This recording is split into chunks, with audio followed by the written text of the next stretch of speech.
Hi, my name is Mary Tabak. Welcome. Tonight we're talking about relationships, specifically relationships with you and your children. How do we build a strong, positive relationship that will last a lifetime?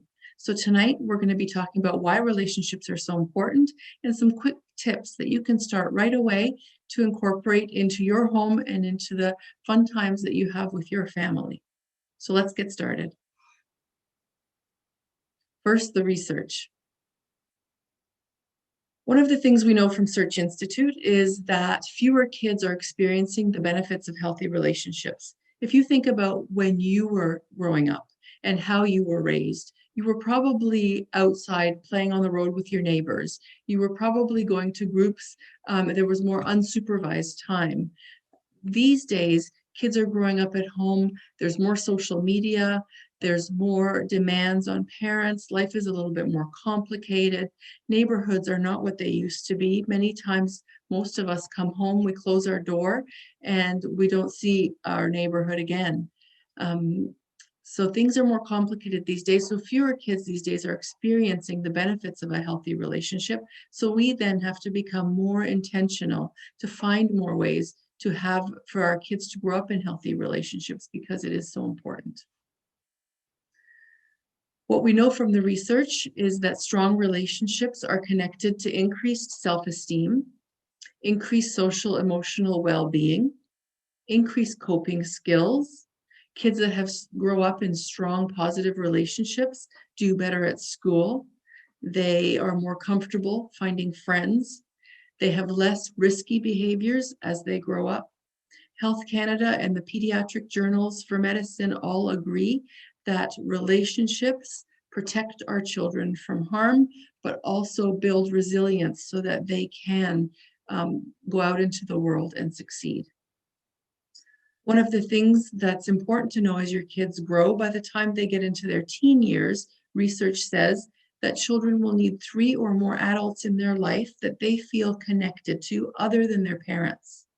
So I think that's a really interesting thing for you to know now that your children are so young, that 10 years from now, they're going to need other parents, other adults in their life that they feel connected to other than you, so that you can start building that now. So whether those people are grandparents, aunts and uncles, maybe some neighbors, maybe some faith leaders or coaches, but it's important for us to start looking and building a village around our family so that relationships can thrive in many different places and in many different ways. For more information on this research, you can go to searchinstitute.org.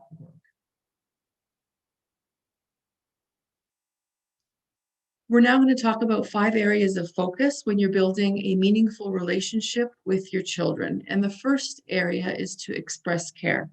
This is an area where parents feel lots of confidence. We know we've got this down.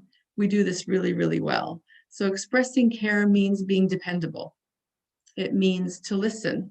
It means to believe in me and to be warm and to be affectionate and encouraging. So that's something that parents, I think, for a long time, they know that that's their job and they do a good job of it.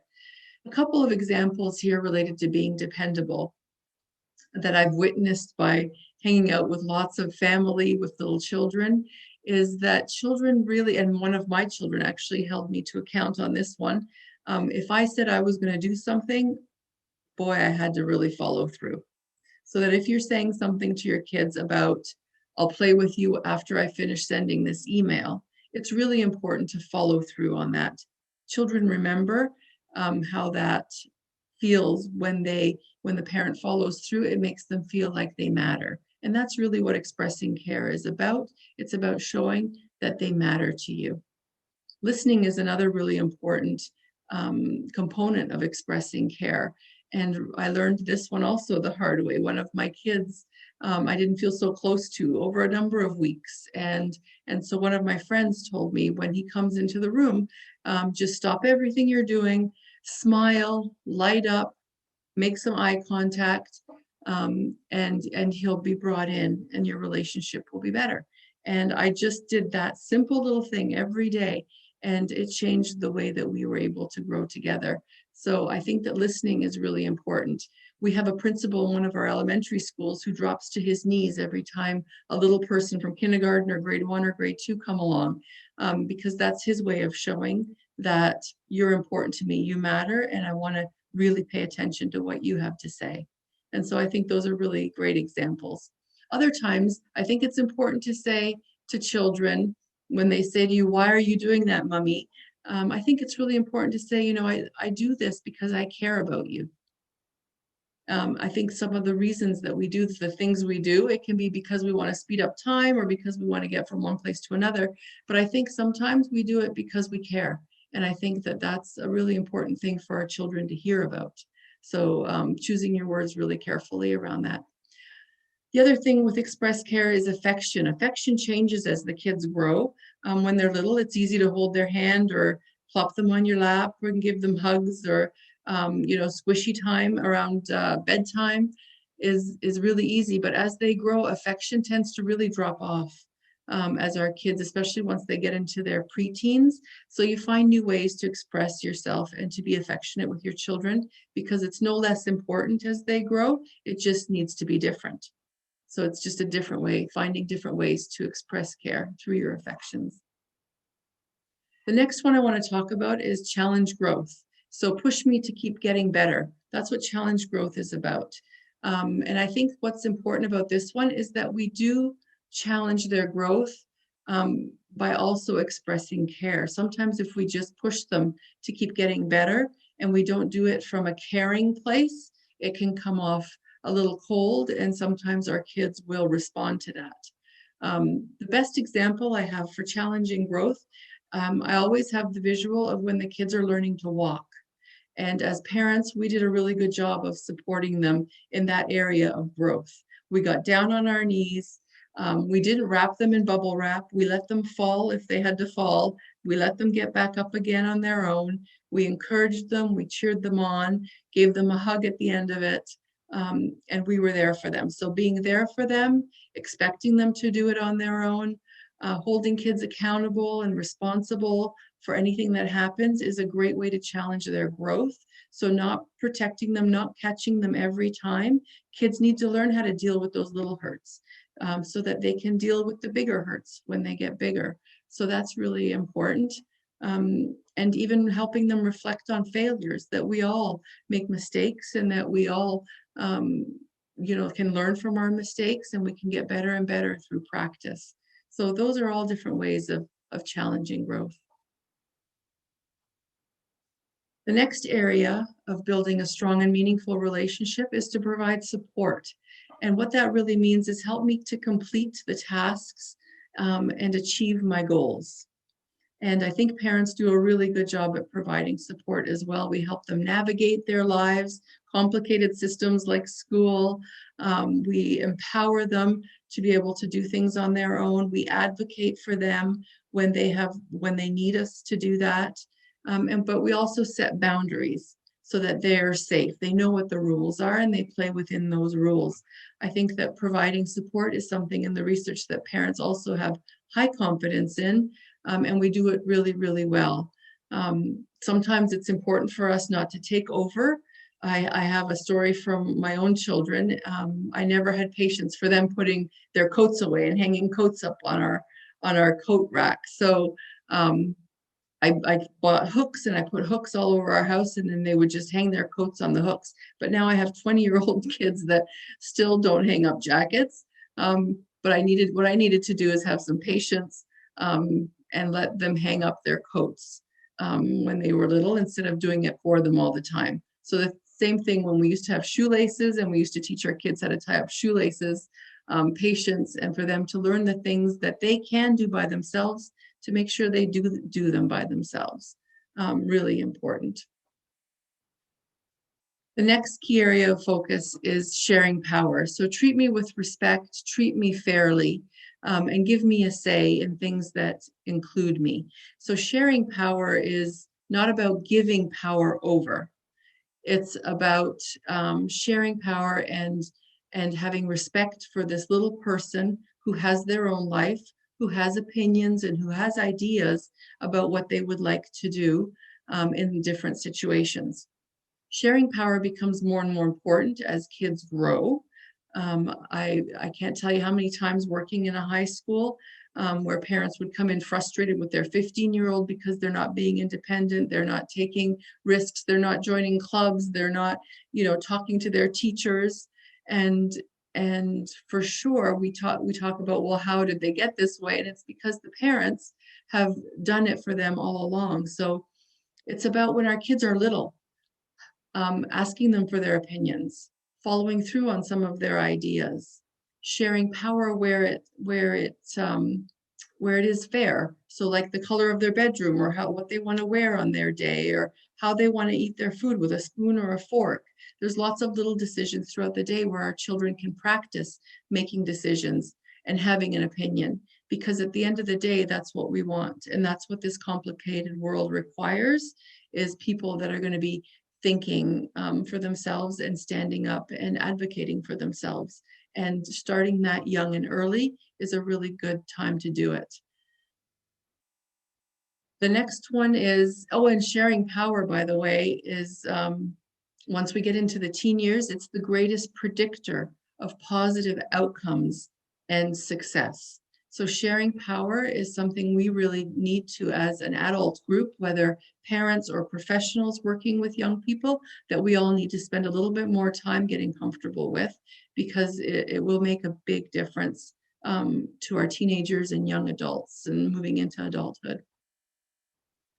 The last one is expanding possibilities. So connect me with people and places that broaden my world.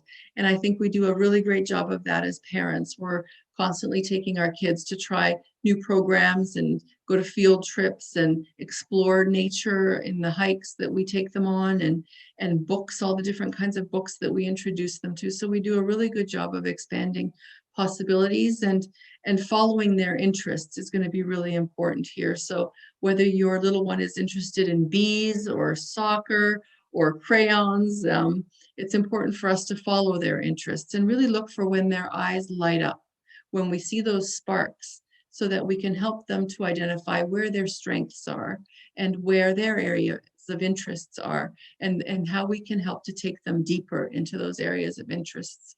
Novelty is a really big thing with children. Anytime you can introduce them to something new that expands their world, their little brains start firing all kinds of neurons, and it's really a wonderful way to build relationships together.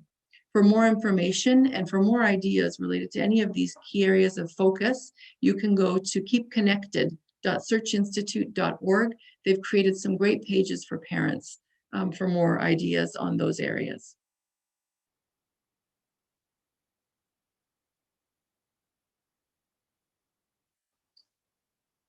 As I reflect, when I was developing this presentation, I reflected on the parenting programs that we ran 30 years ago, 25 years ago, and some of the things that have changed. And I think it's an important thing to highlight, because we never used to talk about relationship building back then.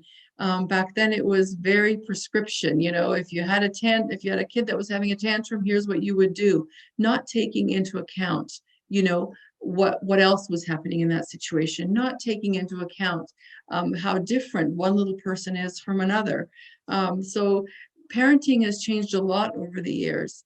And now when I think of parenting, I think of relationship building for life. And the reason I think that is because all these ages and stages of children, they come and they go and they change. So teething, tantrums, bedtime routines, all of these things will fade. The one thing that will remain throughout the rest of your life is a relationship with this child. And you want it to be positive, and you want them coming when they're 20 years old to come and hang out with you.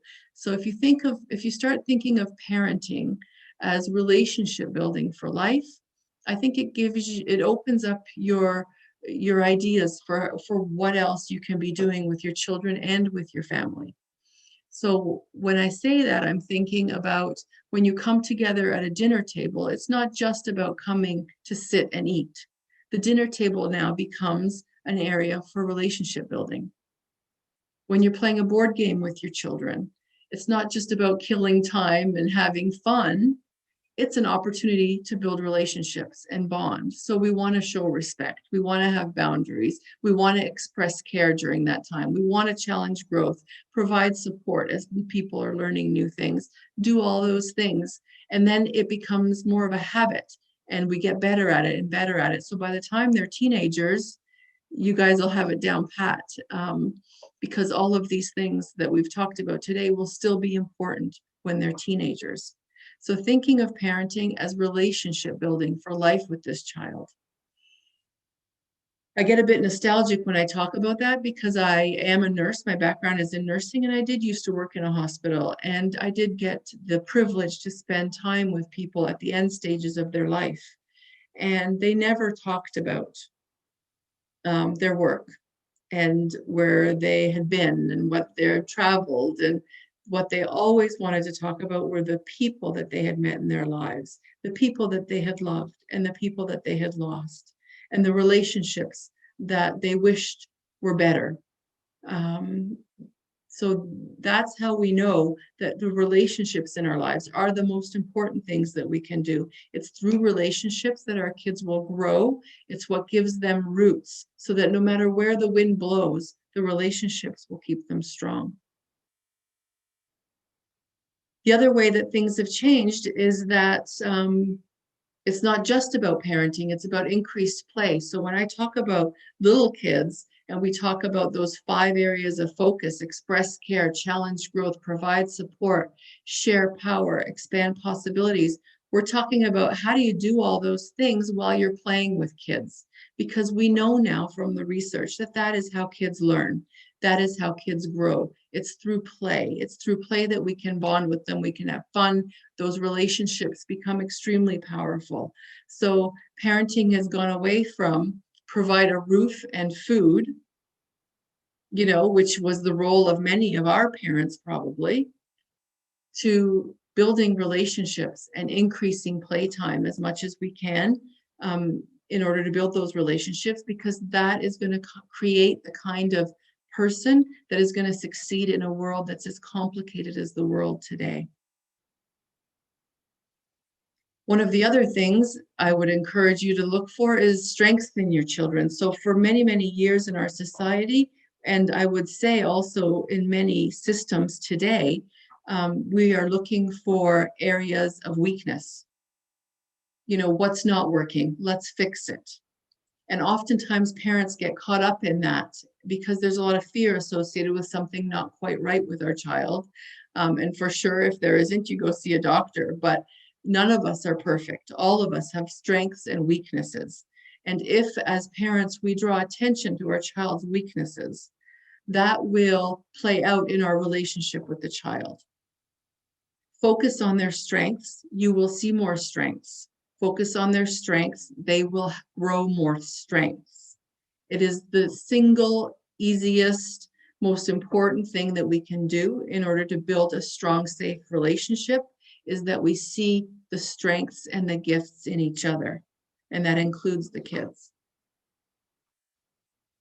I think it's important to be more intentional in this day and age because we have so many demands on us as young families. The world is more complicated, and sometimes we can be on autopilot. And so what that means is that we didn't really go to school to learn about how to be in a relationship. We spent 15 or more years in school to get a job. But how many years did we spend getting good at being in a relationship? And now that we know how important it is, what do? Well, most of us learned how to be in a relationship from our parents. And most of us would like to do better than what we feel that they did. So it requires us to be a little bit more intentional about what we're doing with our children, so we aren't on autopilot and things aren't happening by accident, that we are sitting down to a board game thinking, how can I ensure my child feels cared for while we play this game, that their growth is challenged, that they feel supported, that they feel like they have an equal amount of power in this game to win. So how do we be more intentional about creating opportunities for relationships to thrive? I also think it takes a village. It's always taken a village. Relationships have always required a village. For thousands of years, we've lived in villages where our kids, everybody knew our kids. We are not living in villages today, but we can create villages for ourselves. We can take opportunities to meet new people. We can interact with our family more often, whether they're far away or whether they're near. There's ways that we can connect to them, whether it's through letter writing or Zoom calls. It's important for our kids to know that they belong to extended people as well. Two parents, one parent, kids weren't meant to grow up in a house with just one or two parents. You know, they were meant to grow up in a village, in a community where lots of people knew them. So my challenge to you is, where's your village and how can you go forward and build that village around you? So remembering relationships as being the key to success for you and your children. Relationships are the key ingredient to anything that you do with your kids. If you have a positive relationship, anything you do with them will be better. It will be sweeter. When I think of relationships as a key ingredient, I often think about yeast in bread. You can make bread and eat it without yeast, but how's it going to be? It'll be all right. So. But the minute you add yeast, something special happens and that bread becomes great. So that's the way that relationships work.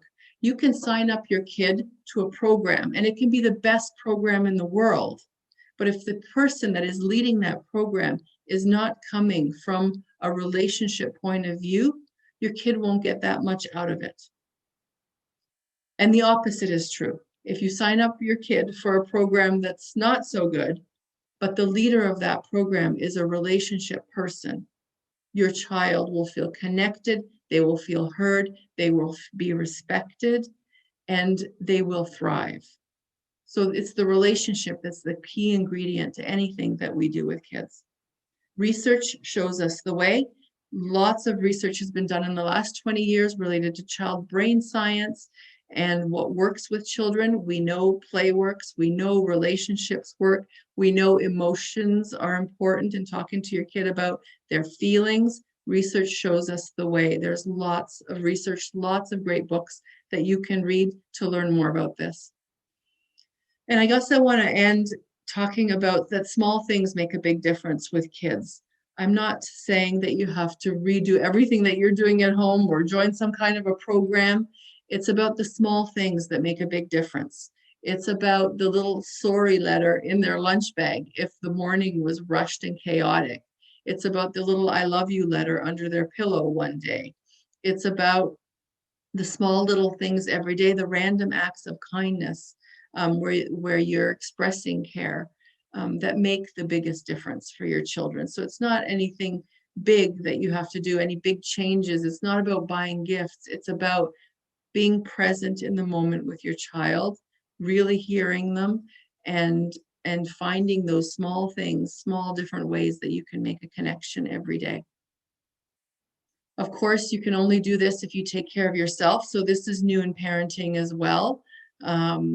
We know that parents that take care of themselves, and I'm not just talking about nutrition and exercise, I'm talking about parents that give themselves a time out, that have hobbies and interests outside of their children, that take a break when they're feeling angry or when they're feeling impatient or frustrated, that they take a break and settle down and then go back and take care of their kids. So taking care of yourself is the key to having a great relationship with your children. It's a two-way street, relationships are. So when raising kids, what can I say? Focus on relationships. They really do matter to the overall health, happiness, success of you and your children. Relationships are the roots from which all other good things will grow. Thank you so much for joining me today.